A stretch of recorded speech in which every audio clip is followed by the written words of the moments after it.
Hello sir, ఇక్కడ cold storage ఎక్కడ? అది బేస్మెంట్ లో ఉంది. అక్కడికి త్వరగా ఎలా చేరుకోవాలి? మా అన్నయ్య వదిన అందులో లాక్ అయిపోయారు. సార్ మీరు నాతో పాటు రండి, నేను చూపిస్తాను. రండి సార్. సార్ రండి సార్, ఇటువైపే పదండి. రండి సార్, ఇదిగో ఇక్కడే.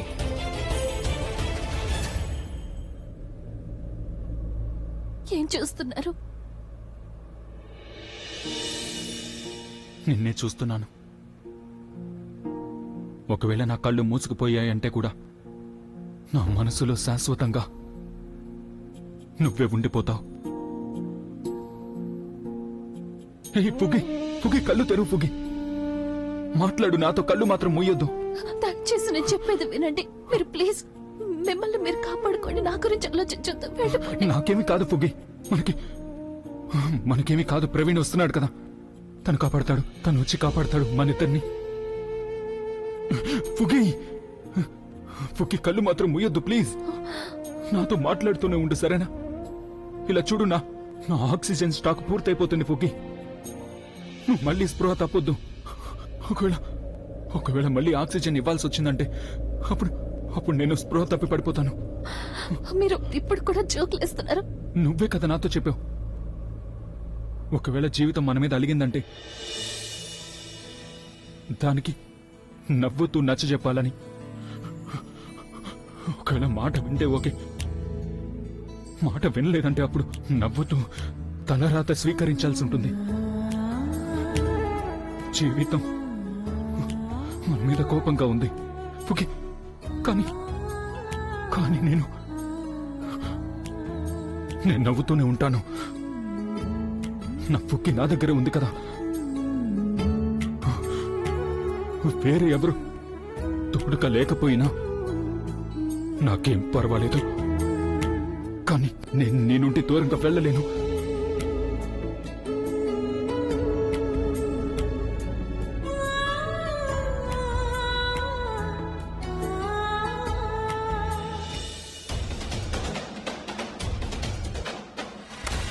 రండి సార్, వాళ్ళు లోపలే ఉన్నారు. ప్రవీణ్ లోపలికి వెళ్ళి చూడు.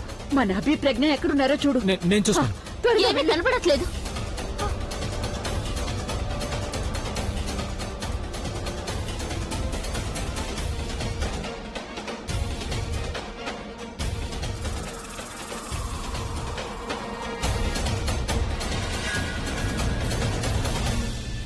అభి ఎక్కడున్నావు నువ్వు?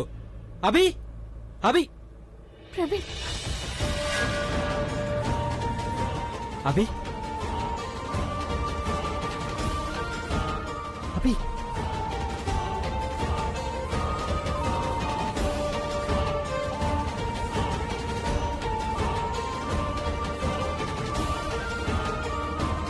నువ్వు బానే ఉన్నావు కదా? ప్రజ్ఞ లేవండి. అభి అభి తను నేను తీసుకొస్తాను. నీకు బాలేదు కదా, నేను తీసుకొస్తాను. అభి అభి నువ్వు అభి పదండి.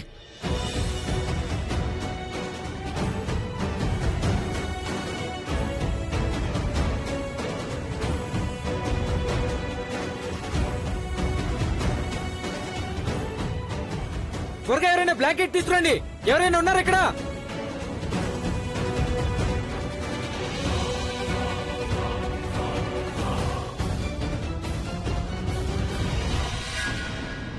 ఒకరినొకరు ఎంతగా ప్రేమించుకున్నారో తెలియడం లేదు. ఒకరినొకరు వదిలి ఉండలేకపోతున్నారు. ఈరోజు మళ్ళీ ఒకసారి మేము ఓడిపోయాం. వీళ్ల ప్రేమ మళ్ళీ ఒకసారి గెలిచింది.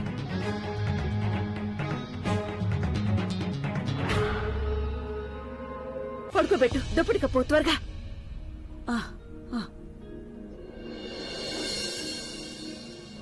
నెమ్మదిగా నెమ్మదిగా. ఇదేంటి అభి, నువ్వు నిలబడే ఉన్నా? కూర్చో అభి, కూర్చో. ప్రజ్ఞ,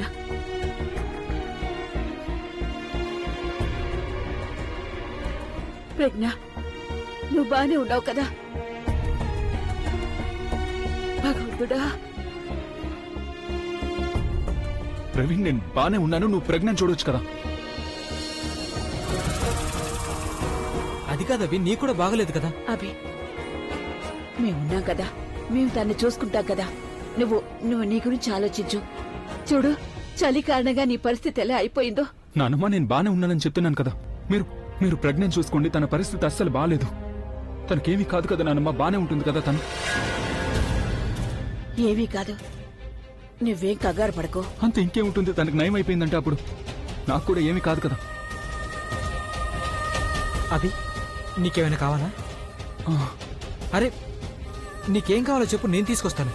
హా, నీళ్లు. నీళ్లు కావాలా? నీళ్లు ఓకే. రాబిన్,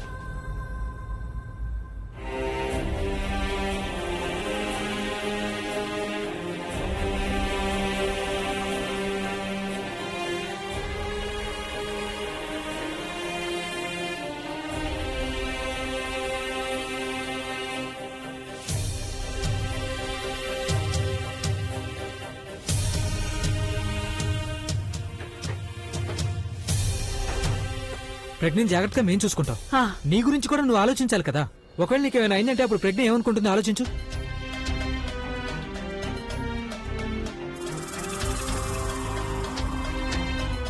నీకు వేడిగాలు వస్తుందా? వస్తుంది. నానమ్మా, మనం వీళ్ళిద్దరిని ఒంటరిగా వదిలేయడం మంచిది అనిపిస్తుంది. అక్కడ కోల్డ్ స్టోరేజ్ లో ఆక్సిజన్ చాలా తక్కువగా ఉంటుంది. మనం వీళ్ళని రెస్ట్ తీసుకొనివ్వాలి. నిజమే, నువ్వు సరిగ్గా చెప్పావు. అక్క, మనిద్దరం కిందికి వెళ్లి వీళ్ళిద్దరి కోసం సూప్ చేసి తీసుకొద్దాం. అవును నిజమే, వీళ్ళిద్దరికి సూపు తాగిస్తే బాగుంటుంది. పద, సూప్ చేసుకొద్దాం. పద పద. వయసలే వదిన, బాబాయ్, పిన్ని, ఆ, పద. మీరు కూడా కాస్త బయటికి వెళ్ళండి. ప్రవీణ్ ఏమైంది? ఏమైనా ప్రాబ్లం ఉందా ఏంటి? మీరు బయటికి రండి, నేను మీకు చెప్తాను. సరే సార్, అలాగే. పదండి, అందరం బయటకు వెళ్దాం. వీళ్ళని విశ్రాంతి తీసుకొని వద్దాం. అందరూ పదండి, రండి.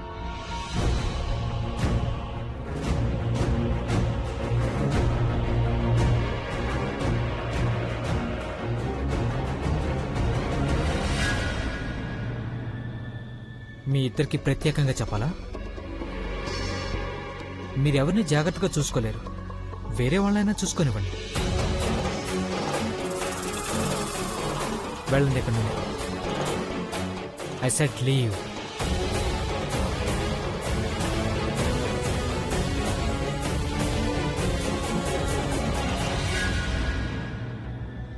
అభి, మీరు రెస్ట్ తీసుకోండి. నేను మీ ఇద్దరి కోసం వేడిగా సూప్ పంపిస్తాను. Okay, thanks. Take care.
Rabin, ఏంటి నాన్నమ్మగారు?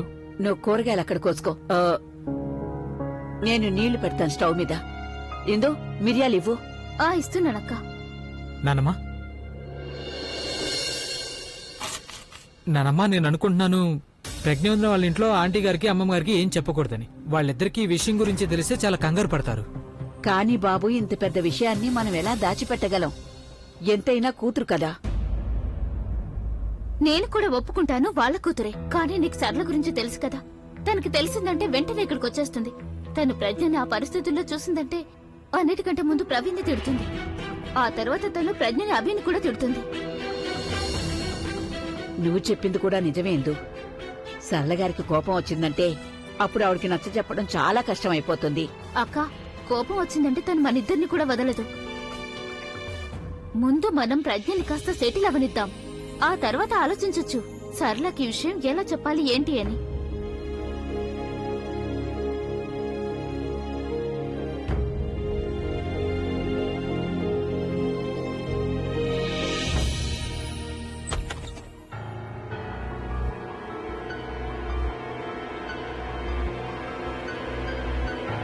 ఆ అభి ప్రెగ్నెంట్ పరిస్థితి చూసాక నాకు వేడిగా అనిపించడం మొదలైంది. ఏసీ ఆన్ చేస్తా.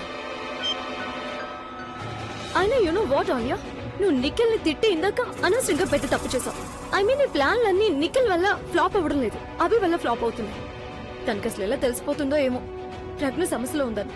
వెంటనే తన్ని కాపాడడానికి వచ్చేస్తుంటాడు. నాకు అనుమానం ఏంటంటే ప్రజ్ఞ దగ్గర జీని ఏమైనా ఉందేమో, దాన్ని రుద్దగానే అభి అక్కడ ప్రత్యక్షం అయిపోతూ ఉంటాడేమో అని. తన్ని అన్ని సమస్యల నుంచి కాపాడుతూ ఉంటాడు. ఈసారి తను అన్ని హద్దులు దాటేశాడు. ఐ మీన్ చూసావు కదా నువ్వు, తన మూతి మీద మూతి పెట్టి ఎలా గాలుదాడో. నాకెంత కోపం వచ్చిందంటే నేను అడుగుతాను తనని. అడుగుతాను ఇదంతా ఎందుకు చేశాడో, అసలు ఎంత ధైర్యమో. ఎలా అడుగుతావు అన్నయ్యని? నేను అడుగుతాను. నేను తనకి కాబోయే భార్యను కాబట్టి నాకు హక్కు ఉంటుంది. Oh really? నువ్వేమని చెప్తావు అన్నయ్యకి? ఇలా చెప్పు. డియా అభి, నువ్వు ప్రజ్ఞ మూతి మీద మూతి పెట్టావు కదా, నేను చూశాను. అన్నయ్య నిన్ను అడుగుతాడు నీకెలా తెలుసు అని. అప్పుడు నువ్వే చెప్పు, అరే నేనే కదా పంపించారు ప్రజ్ఞని చెప్పడానికి అని. ఓకే అంతేనా? నేనే తన్ని లోపలికి పంపించాను, తను లోపల చేస్తుంటే అప్పుడు నేను సీసీటీవీ రూమ్ లో కూర్చొని అంతా చూస్తూ ఉన్నానని చెప్పు. అప్పుడు అన్నయ్య అడుగుతాడు నువ్వు తను ఎందుకు కాపాడలేదు అని. అప్పుడు నువ్వు చెప్పు, తను చనిపోతుంటే నేను చూడాలనుకుంటున్నాను అని. నేను ఎప్పుడైతే తను చావడం చూస్తూ ఉన్నానో అప్పుడు నాకేమనిపించిందంటే, ఒకసారి తను చనిపోయాక నా చేతిలో ఒక షాంపెన్ బాటిల్ చేతిలో పట్టుకొని ఎంజాయ్ చేయాలనిపించింది అని. రైట్ ఆలియా, నా మీద అరవద్దు నువ్వు. తను ఒకవేళ నీకు అరవాలనుందంటే అప్పుడు అరుస్తూనే ఉండు. ఒకవేళ ఏడవాలనిపిస్తే నిఖిల్ భుజం మీద తల పెట్టుకుని అలాగే ఏడుస్తూ ఉండు. నాకు ఏ మాత్రం నష్టం ఉండదు. కానీ అన్నయ్య దగ్గరికి వెళ్లి తనకి ఏదైనా చెప్పావంటే అప్పుడు తనకి మన మీద అనుమానం వస్తుంది.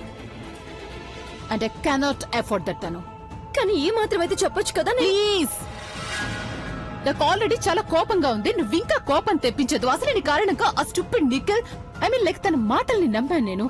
నేను నీతో పాటు అక్కడికి వచ్చేసాను, కానీ అక్కడికి అన్నయ్య వచ్చాడు.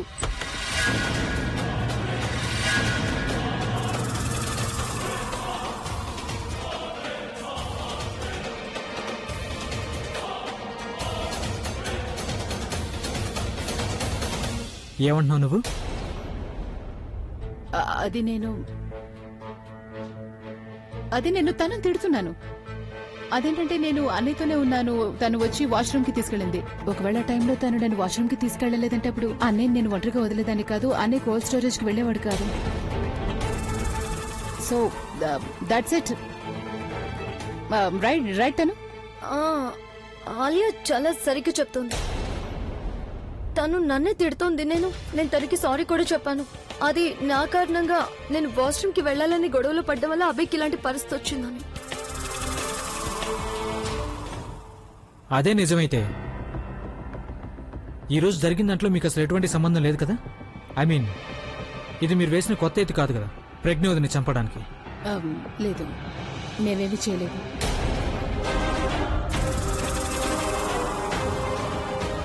ఒకవేళ నువ్వు తను ఏమీ చేయకపోతే మరి మీ ఇద్దరు కోల్డ్ స్టోరేజ్కి ఎలా వచ్చారు?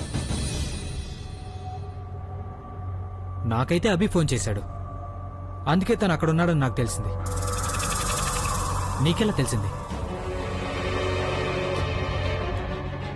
ఎందుకంటే తను నీకు ఫోన్ చేస్తే తను నాకు తప్పకుండా చెప్తాడు.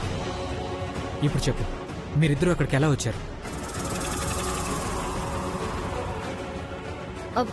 అది నేను మేమిద్దరం వాష్రూమ్ నుంచి వస్తుంటే మాకు ఒక వెయిటర్ చెప్పాడు రాక్ స్టార్ అభి కోల్డ్ స్టోరేజ్ లో ఇరుక్కున్నాడు అని. మాకు తెలిసిన వెంటనే మేము పరిగెత్తుకొచ్చాం. అండ్ తర్వాత మేము కంగారుగా అక్కడికి చేరుకున్నాం. That's all.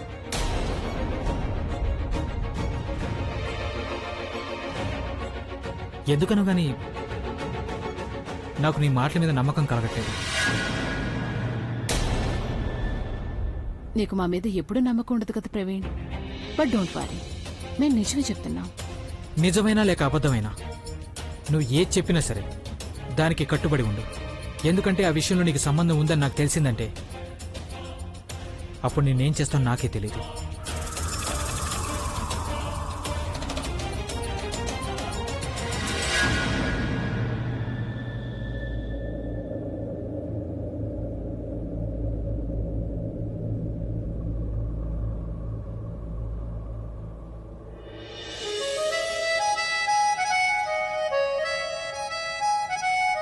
మీరు బానే ఉన్నారు కదా? నీకు ఇంకో బ్లాంకెట్ కావాలా? నేను టెంపరేచర్ పెంచను. వద్దు, నేను బానే ఉన్నాను. ఇప్పుడు హౌ ఆర్ యూ ఫీలింగ్? ఊపిరి తీసుకోవడం కష్టంగా ఏమీ లేదు కదా? ఎక్కడికి లేస్తున్నావు? ఏమన్నా కావాలని నేను తీసుకొస్తాను కదా. వెనక్కి అనుకుని కూర్చుంటాను. ఒక్క నిమిషం ఆగు. ఆగు, నెమ్మదిగా.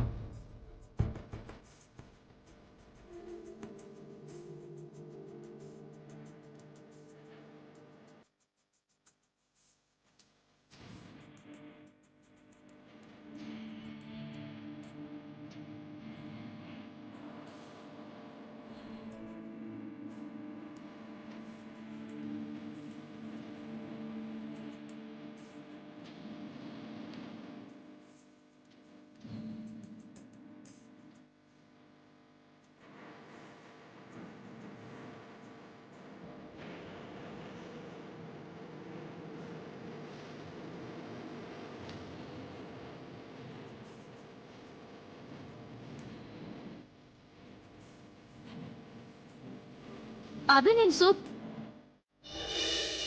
ప్రజ్ఞ నువ్వు లేచావా? పోనీలే మంచిదండి. చూడు నేను మీ ఇద్దరి కోసం వేడి వేడి సూప్ తీసుకొచ్చాను. అక్క చేసి పంపింది. ఈ సూప్ ని తాగిన తర్వాత మీ ఇద్దరికి ఎంత వేడిగా అనిపిస్తుందంటే మీ ఇద్దరు హీటర్ నాపేసి ఏసీ ఆన్ చేస్తారు. నువ్వు సూప్ తీసుకురావడం మంచిదైంది నానమ్మ. ఇదే కావాలి. నేను ఓ పని చేస్తాను. ముందు ఫుగ్గికి సూప్ తాగిస్తాను. నేను తాగుతాను కదా, నాకు ఇవ్వండి. నేను తాగిస్తే సూప్ టేస్ట్ ఏమైనా మారిపోతుందా ఏంటి? లేదు, నా ఉద్దేశం అది కాదు. మీ సూప్ చల్లారిపోతుంది కదా. పర్లేదులే, చల్లారిపోతే ఏమైంది? మళ్ళీ వేడి చేసుకోవచ్చు. ఏనానమ్మా? అవునా? కానీ నేను నిన్ను చెప్పేది తాగమన్నానా? తాగు. ఇప్పుడు నువ్వు నోరు ఒకదానికే తెరవాలి. ప్రజ్ఞ తాగు వేడి వేడి సూప్. లేకపోతే నీకు తన ప్రేమతోనే నయమైపోతుంది. ఆహా, తాగు. ఏమైంది? ఒక్క నిమిషం.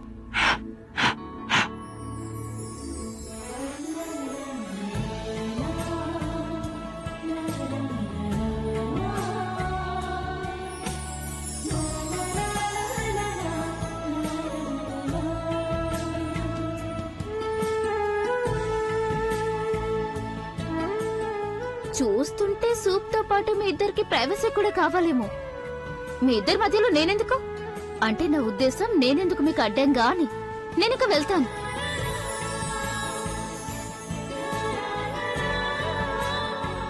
నేను వెళ్తానన్నా వీళ్ళిద్దరిలో ఎటువంటి చలనం లేదు.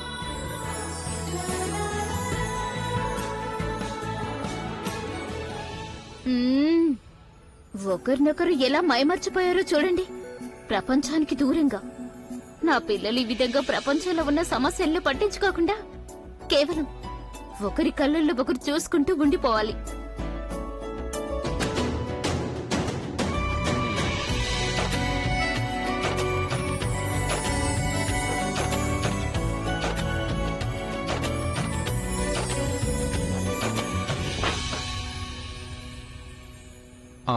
బహుశా నానమ్మ వెళ్ళిపోయినట్టుంది.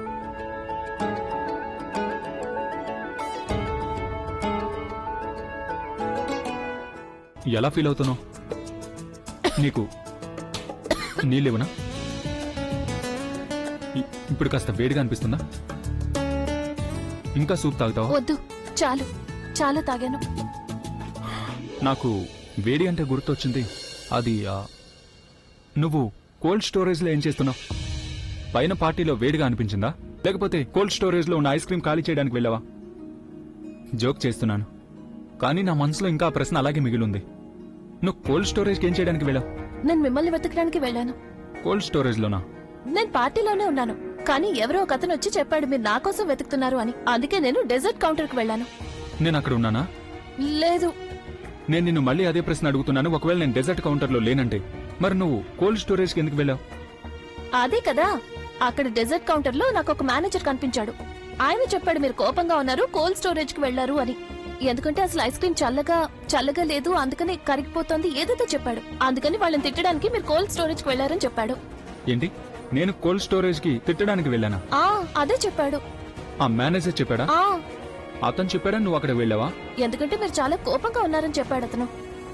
విషయం మరీ పెద్దది కాకూడదని నేనేమీ ఆలోచించకుండా మీకోసం వెతుక్కుంటూ కోల్డ్ స్టోరేజ్ కి వెళ్ళిపోయాను.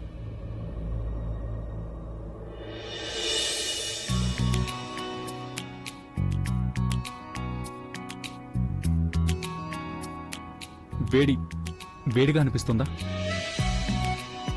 నేను టెంపరేచర్ తగ్గించొస్తాను.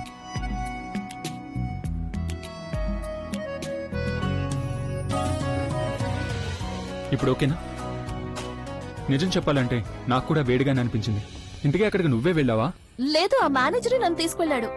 అతనే నాకు దారి చూపించాడు నేను లిఫ్ట్ లో కిందకి వెళ్ళాలి అని. ఆ తర్వాత అక్కడ స్టోర్ రూమ్ ఉంటుంది, దాని పక్కనే కోల్డ్ స్టోరేజ్ ఉంది అని.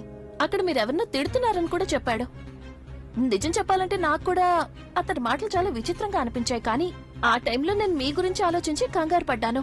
అందుకే నేను కోల్డ్ స్టోరేజ్ వెళ్ళిపోయాను. నేను లోపలికి వెళ్ళాక అతను తలుపు లాక్ చేశాడు. ఎవరా మేనేజరా? అక్కడ ఇంకెవరూ లేరు కదా. ఖచ్చితంగా తెలుసా అతను మేనేజర్ అని? అతను సర్దార్జీ లాగా ఉన్నాడు. నువ్వు అతని బ్యాడ్జ్ చూసావా? ఏం బ్యాడ్జ్? అరే అందరూ ఇక్కడ తగిలించుకుంటారు కదా, దాని మీద పేరు ఉంటుంది. లేదు, బ్యాడ్జ్ ఏమీ లేదు.